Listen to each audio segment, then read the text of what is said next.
Kita mendapati bahawa berdoa selepas salat fardu menyalahi cara atau tempat di mana kita dianjurkan untuk berdoa padanya ketika salat.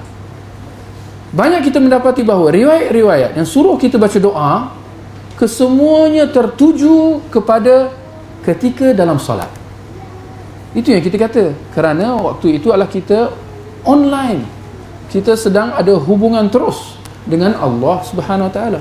Maka memang sangat wajar, memang sangat tepat untuk diletakkan doa kita itu ketika salat. Maknanya sebelum salat. Ya. Seperti mana doa dalam hadis yang kita dah baca tadi. Sehampir seorang kamu ialah sehampir seorang kamu dengan Allah ketika ketika dia sujud. Ya. Ataupun kita mendapati bahawa antara doa yang Nabi ajar untuk dibaca ternyata bahawa dalam salat, bila selepas tahiyat, sebelum salam, di mana kita dianjurkan untuk meminta perlindungan daripada 4 perkara. Apa 4 perkara tu? Allahumma inni a'udzubika min azabil qabr wa min azabil nar wa min fitnatil mahya wal mamat wa min syarri fitnatil masiihid dajjal. Ya. 4 perkara. Bila masa dibaca doa ni? Selepas tahiyat, sebelum salam. Ya. Maka ada pun perbuatan kita menjadikan selepas salam sebagai tempat untuk berdoa, itu jelas, ya, menyalahi apa yang disunnahkan. Ya. Bahkan kalau dilakukan dengan cara yang tertentu, dengan cara berjemaah, dengan bacaan-bacaan yang tertentu, dengan gaya-gaya yang tertentu, dengan diangkat tangan beramai-ramai, ya, maka ini cuma jelas di situ, ya, menyalahi sunnah Nabi SAW. Kerana kalau selepas salam kita mendapati bahawa setiap tempat tu ada ibadah yang telah ditetapkan. Kita dah kata, kalau nak doa masa solat, sama ada ketika rukuk, atau lebih afdal ketika sujud, atau masa tambahan, masa terakhir, peluang terakhir selepas tahiyat, sebelum salam. Itu nak bagi last chance lah. Nampak bagaimana syarak membahagi-bahagikan ibadah. Yang penting sebelum salam. Apakah benar ada dalil fadilah berdoa setelah solat fardu? Saya tidak pernah menemukan hadis itu, dan yang saya temukan malah pendapat ulama-ulama kita sekarang menyebutkan tentang tidak adanya riwayat yang sahih menyebutkan ada doa, ya, khusus setelah solat fardu. Makanya para ulama yang faham dengan sunnah tidak pernah ada yang mengamalkan secara khusus, ya, doa dihubungkan dengan solat 5 waktu. Beda kalau solat sunnah dan tidak secara khusus, ya, tidak secara khusus. Tapi kalau secara khusus dipaketkan sama dengan zikir habis solat, maka itu ulama mengatakan tidak boleh karena tidak ada dalilnya. Nggak pernah disebutkan Nabi SAW itu berdoa. Bahkan dalam banyak hadis Bukhari disebutkan Nabi SAW sering kali selesai berzikir langsung berdiri. Memang begitu sunnahnya, langsung berdiri. Lalu beliau menunggu di pintu gerbang masjid untuk menunggu kalau ada sahabat yang punya keluhan atau punya hajat dengan beliau atau ingin konsultasi dengan beliau. Makanya dianjurkan untuk tidak membaca doa secara khusus habis sholat 5 waktu. Apakah boleh pasca sholat kita berdoa? Kalau boleh, apa dalilnya?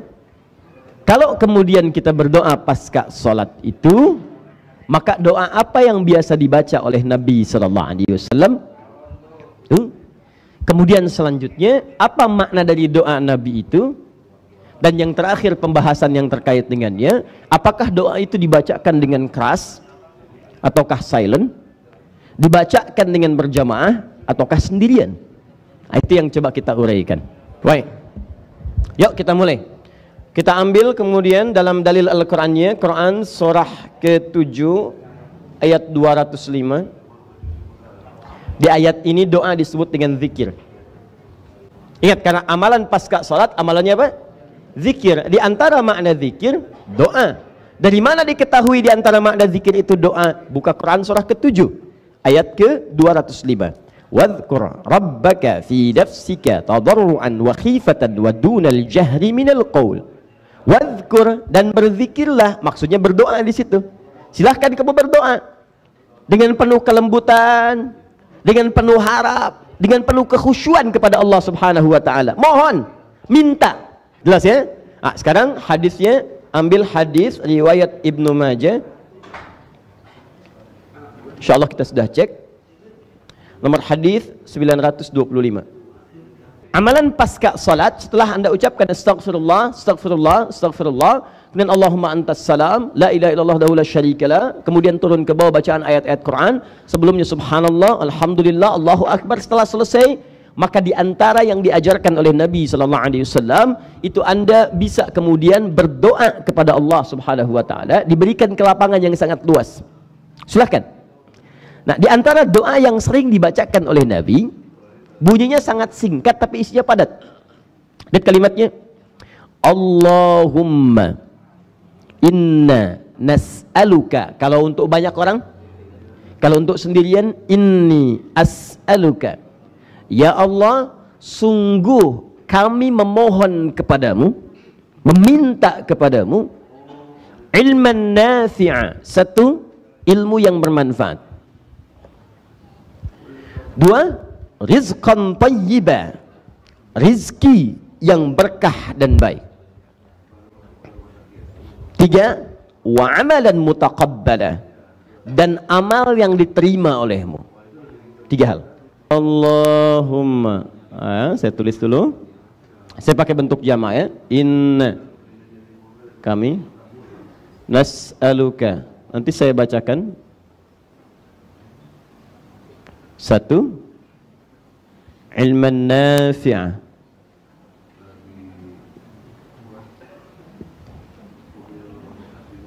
Dua, rizqan tayyibah.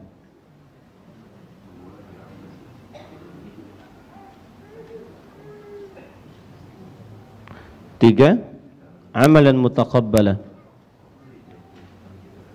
Ini singkat tapi padat sekali isinya.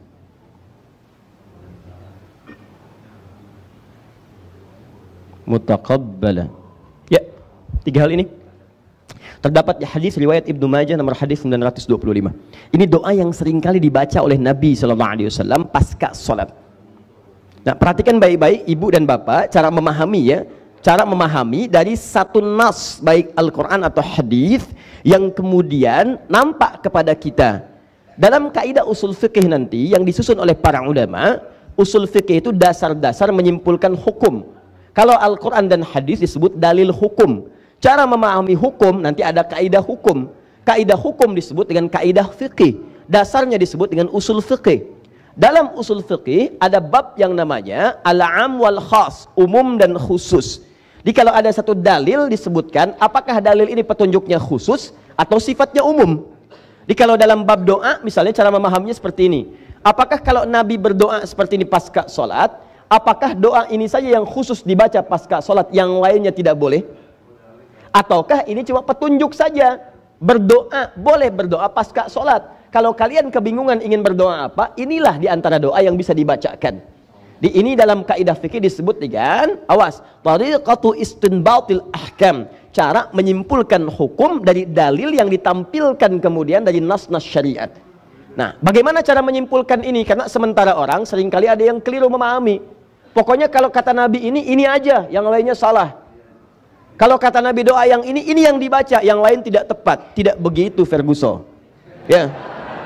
Cara menyimpulkannya tidak begitu. Kenapa? Ya kalau Ferguson yang tanya, kan kita jawab. Satu, lihat sini. Jika itu tidak dikhususkan kemudian diikat oleh qarinah-qarinah, keadaan-keadaan lain yang menunjukkan makna khusus, maka sifatnya itu adalah umum. Awas, umum dengan pemaknaan yang dimaksudkan bukan kalimatnya tapi unsur doanya. Doa. Tuh. Contoh doanya ini kalau mau dibacakan.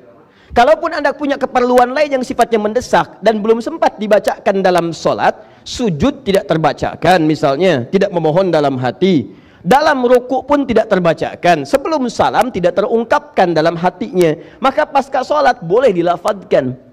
Karena dalam sholat itu kita hanya melafadzkan bacaan-bacaan yang langsung dicontohkan oleh Nabi.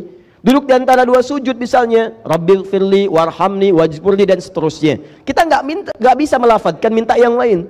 Dalam sujud, subhanakallahumma bihamdika Allahumma gfirli, subhana rabbiyal a'la wa bihamdi. Itu. Tapi mengungkapkan yang lain apalagi pakai bahasa kita tidak bisa kecuali dalam hati. Kalau Anda ingin mengambil momentum untuk memohon kepada Allah, doa yang khusus Anda butuhkan, sedang Anda alami, sedang akan anak ujian, akan ada yang masuk pesantren, ada di kantor persoalan, di rumah tangga masalah belum selesai, Anda mau minta, sedangkan Anda tidak menemukan kalimat-kalimatnya di dalam kalimat-kalimat yang ini, maka boleh kemudian Anda memohon kepada Allah bahkan dengan bahasa Anda. Silakan. Mau pakai bahasa Indonesia? Boleh. Mau pakai bahasa Sunda? Boleh. Bahasa Padang? Boleh. Jawa? Silahkan. Karena sholatnya sudah selesai. Yang ada sekarang kedekatan Anda dengan Allah dibangun dengan amalan-amalan zikir, di antaranya doa. Jelas. Dari mana isyarat doa boleh? Dengan adanya doa Nabi sallallahu alaihi wasallam. Tapi cara memahami doa ini adalah prinsipnya, ini gambaran umum kebolehan berdoa pasca sholat. Itu yang harus disimpulkan pertama kali. Jelas? Nanti kalau setelah itu, Ustadz, kalau Anda bertanya, ada enggak doa dari Nabi yang bisa saya bacakan pasca sholat? Ada, contohnya ini. Jelas ya? Jadi jangan disimpulkan bahwa pasca sholat itu yang dibaca cuma yang ini saja, yang lain tidak boleh. Itu kesimpulan yang tidak tepat. Paham? Ini cara menyimpulkan dalam hukum fikih. Nanti banyak bab semacam ini, banyak sekali.